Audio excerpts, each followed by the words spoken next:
Share issue process. Share issue करने की क्या प्रोसेस होती है?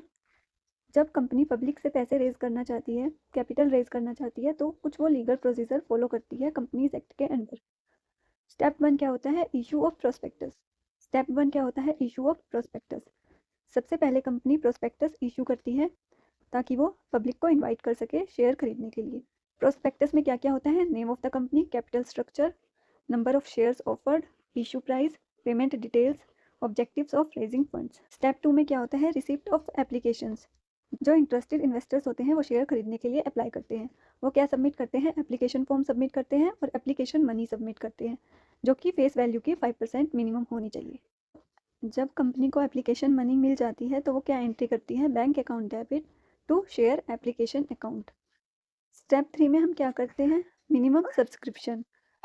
Company must receive at least 90% of issued amount. जितना अमाउंट कंपनी ने इशू किया है उसमें से कम 90% कंपनी को रिसीव होना चाहिए। अगर मिनिमम सब्सक्रिप्शन नहीं मिलती, रिसीव नहीं होती, तो सारी एप्लीकेशन मनी रिफंड कर दी जाती है।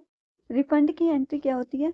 Share application account to bank account. जो एंट्री हमने की थी उसकी अपोजिट एंट्री कर दी जाती है। स्टेप 4 में हम क्या करते हैं? Allotment of shares. Application close करने के बाद क्या क्या कंडीशंस हो सकती है?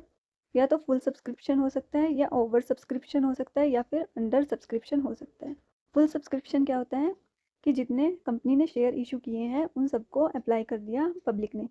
ओवर सब्सक्रिप्शन क्या होता है? जितने शेयर्स कंपनी ने इशू किए हैं उससे ज़्यादा लोगों ने अप्लाई कर दिए। और अंडर सब्सक्रिप्शन क्या होता है? जितने शेयर्स कंपनी ने इशू किए हैं उससे कम अप्लाई किए हैं लोगों ने।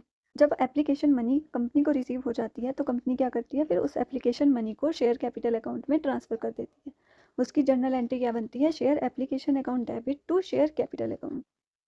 इफ़ इशूड एट प्रीमियम, अगर प्रीमियम पर इशू किए जाते हैं तो हम जर्नल एंट्री कैसे करेंगे उसकी?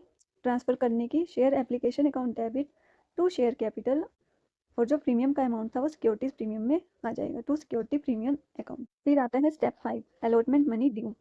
Company ask for allotment money. Allotment money due की एंट्री क्या होती है? Share allotment account debit to share capital account to securities premium account, अगर कंपनी प्रीमियम पर इशू करती है तो। वैन मनी रिसीव, जब मनी रिसीव्ड हो जाती है, अलॉटमेंट मनी जब कंपनी को रिसीव हो जाती है तो क्या जर्नल एंट्री बनती है? Bank account debit to share allotment account. Step 6 आता है कॉल्स ऑन शेयर्स।